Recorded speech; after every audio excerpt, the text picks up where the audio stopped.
All right, so I loosened up these two 8mm here.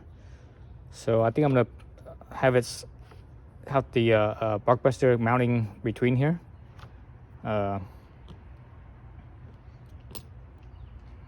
Actually, let's look at why I did that. So if you look here, right, when the clamp here is all the way against the switch gear here, and you see this how it comes down here. See where this is. That actually my index finger is sitting right here instead of down in here. It's actually over that. So right here is where my middle finger is, right here. So I'm like that. It feels kind of weird. So if I go in and make enough space for there, and I do this, my index finger is like right there, right at this, right here. So it sits right there. So it's good. So ergonomically, it feels better that way. All right. Let's look at it from this angle here. So since I'm already over here on this side, let's do it from this side first. So I actually need to move this turn signal here downwards. Here I'm wiping my fingers here, but I should have cleaned this up a little better, but oh well. So you need to loosen this up and basically just kind of slide it down out of the way, because the BarkBuster is going to hit right here on the top of this turn signal. So it's just a 5mm.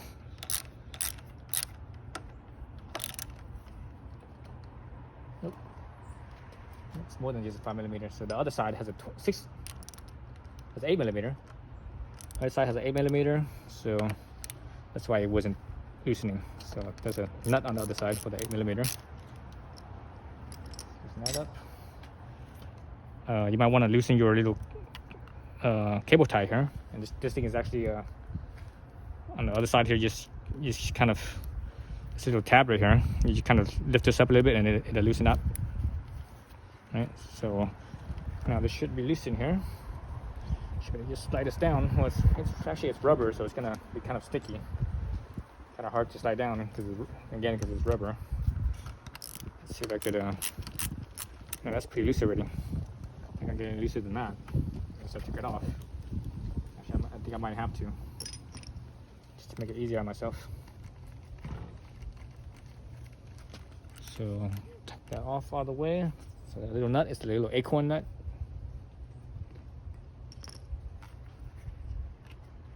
There's also a washer on that side, so be mindful of that. Don't lose the washer.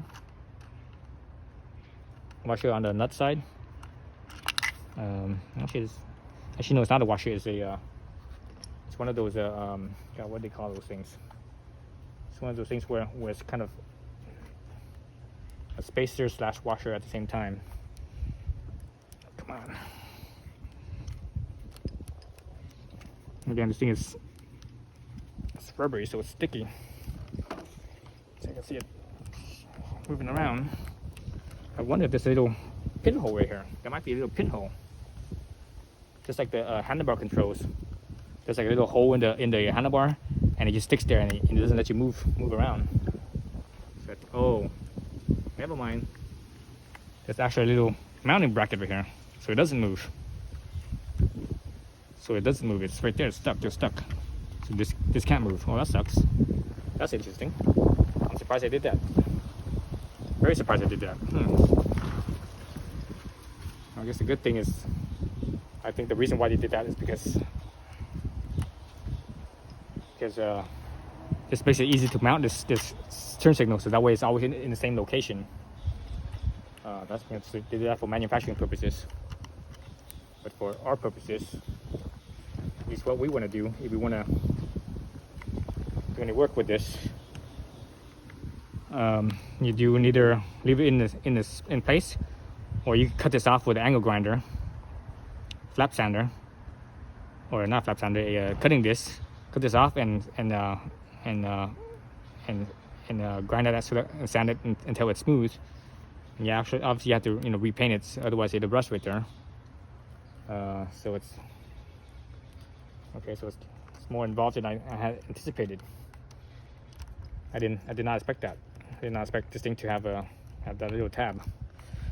Let's see. Let me try to see if I could do this without moving this turn signal. See if it works. Put everything back, or not everything back, but put the turn signal back.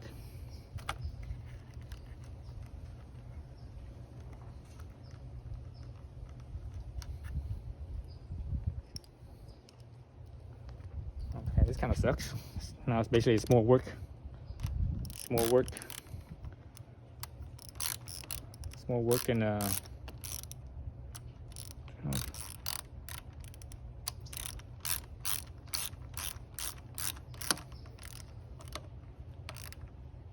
it's more work than I had anticipated.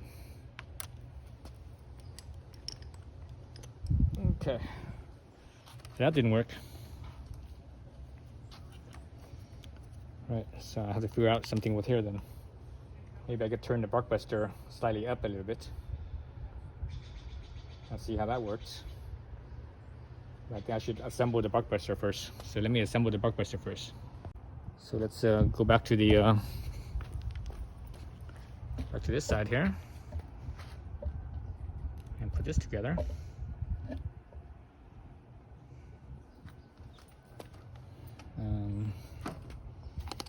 So when I have this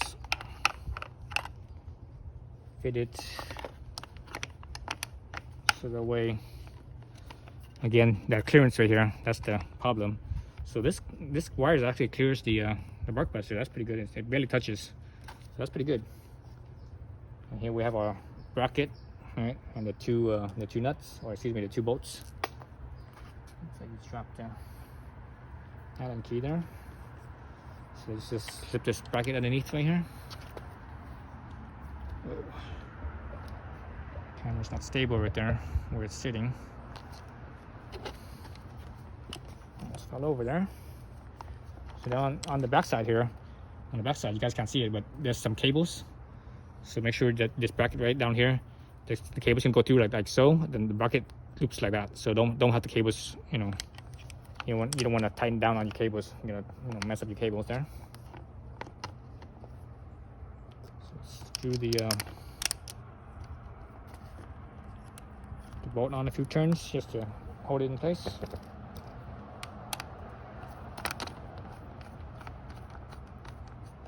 Okay, that's a couple turns there. See if we could get down the bottom side as well.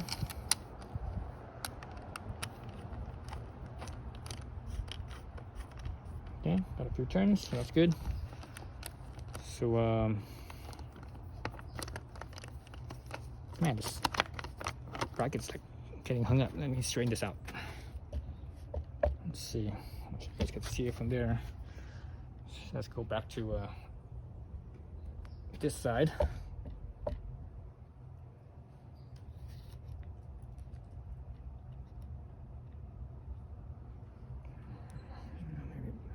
Further this way. Okay, hopefully that works. So now I need to figure out the angle here of my lever. Let's actually push the lever all the way out of the way and figure this out. So I'm gonna position this so that way down here the BarkBuster just about touches the top of the turn signal, and that's all I want. Any more than that, it's gonna rub too much and it's gonna, dig into the turn signals. So you don't want that. Actually, let me screw this down a little bit more. Take up some of the slack that's in here. It's in the mount.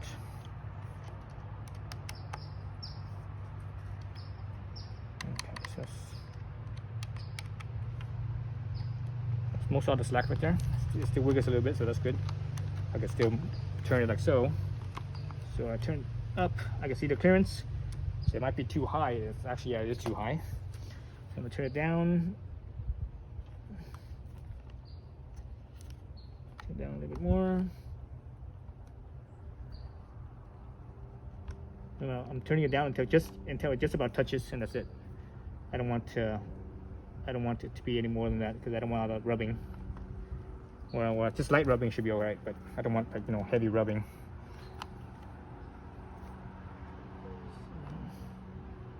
What about there or so?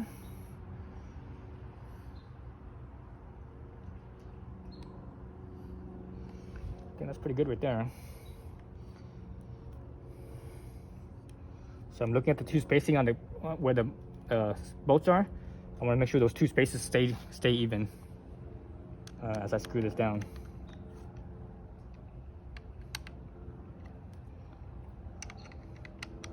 So that way they're nice and uniform. So I'm gonna double check right here. That looks good. It just barely touches. Actually, the thing that's touching right now is the head of the bolt. So I'm gonna spin it down just a little bit more. Oh man, it's pretty firm already. Just from taking up the stack here, it's actually pretty firm. It doesn't want to really move anymore. Okay, I think that's good. All right, so let's screw these two down then. Again, I'm gonna keep an eye on these two spacing, make sure that they're even. So you want to, that way the pressure on both sides is even and uniform.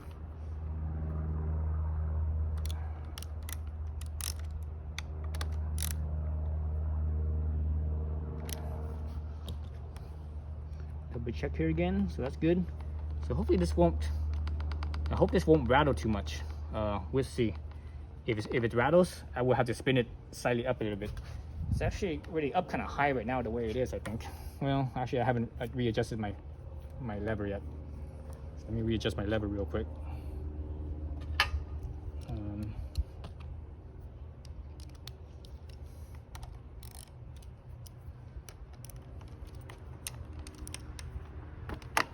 So yeah, it's a little bit higher. Yeah, this angle is a little bit higher than I would like. Would have liked it, the angle to be down a little bit lower, but it's what it is. Again, because it's touching the turn signal over here. I wonder, well, you probably can. I just noticed something. See, the turn signal, the right and left turn signal it actually has an angle to it. So if I swap the left and right side with each other, the angle will actually angle like down. So that would give me clearance. So I could possibly do that. I don't think I want to, because I'm not sure how the water will collect. Just looking at this right here, I can actually see like holes around here. So that's for water to escape. So if I flip it around the other way, water can get in there and stay in there. So that might not be a good idea. So I'm just leave it like this for now. I'm gonna turn this thing down right here until my brake lever, until it goes all the way down. I think I'm pretty level there. I don't have the I can't see the little dimple for the lever placement anymore. It's already covered up by this bracket here, so I can't tell where it is anymore. So I'm just gonna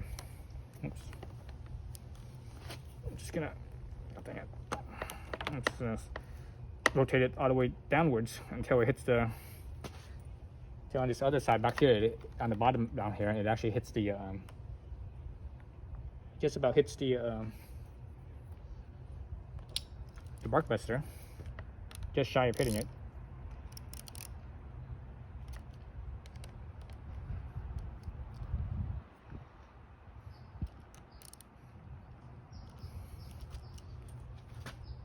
Yep, it's only like barely touching it, so that's good. So same thing when I tighten these two. I want to make sure the two gaps on the top and bottom is pretty much even, uniform.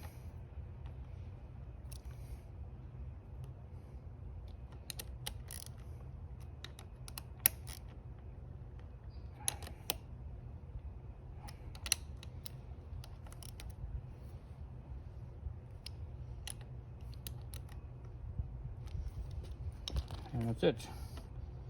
I think my lever is in the right place. Let me jump on the bike real fast and see see how it feels. Let's move this over a little bit.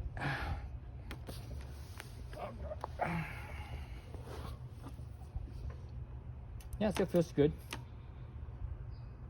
Yeah, it still feels okay. Yeah, it feels good. All right, let's look at this right here. From this angle here, so you can see how down right here, if I put my hands flat like so, it's all kind of together, and it's all in a line. Actually, the lever right here kind of drops a little bit below this point here, and the grip. So just slightly lower, but maybe about a 1/4 inch lower, which is fine. So most of the time you'll be riding like, you're like, well, maybe the bottom of your fingers here might get the wind, but I think it's all right. But if you're like up like so, you should be all right. And all this up here, and you can see how much clearance I have on that side, and over here, it's pretty good. So you can see there's about less than an inch from the end here to the end here, or maybe about an inch of space. So that's good. On the cable on this side right here, it's just this cable right here is barely touching the cover right here. So right there, at this point right here, just barely touches it, very lightly. Same with the right here where the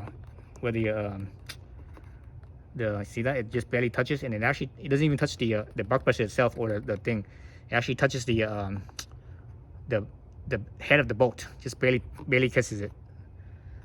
So that's good there. Same thing with over here on this side, where the nut is, where the bolt is. It's not actually touching. It's just like I can see light between there. So that's about, almost touching as well. So I'll leave it like that and see how it goes. See if I hear any rattles or not. So that's how it looks all put together. So I need to do the same thing with this side. This side's gonna be easier because there's more space here, right? There's more space, so I don't have to worry about any clearance issues. Well, maybe except for touching again, but still, as far as the other stuff, I didn't have to worry about it. So there it is. So I like how these very low key. Some of these hand guards, some of them are really loud, so I don't like that. So I like how this is just really low key, and just like the rest of this bike, it's pretty low key. Well, I mean, the red color is kind of loud, but the rest of the bike, it doesn't look loud. There's no chrome or nothing like that, so it doesn't look loud. Yeah, that's it. So I won't, I'll do this side, but I'll do it off camera. So I mean, I think that this is the more difficult side. But anyways, yeah, that's how it's done. Thanks for watching. I just finished putting this side on. I just noticed something. The mistake that I made on the other side is that if you look right here, the bracket on that side is rounded, and this side is square.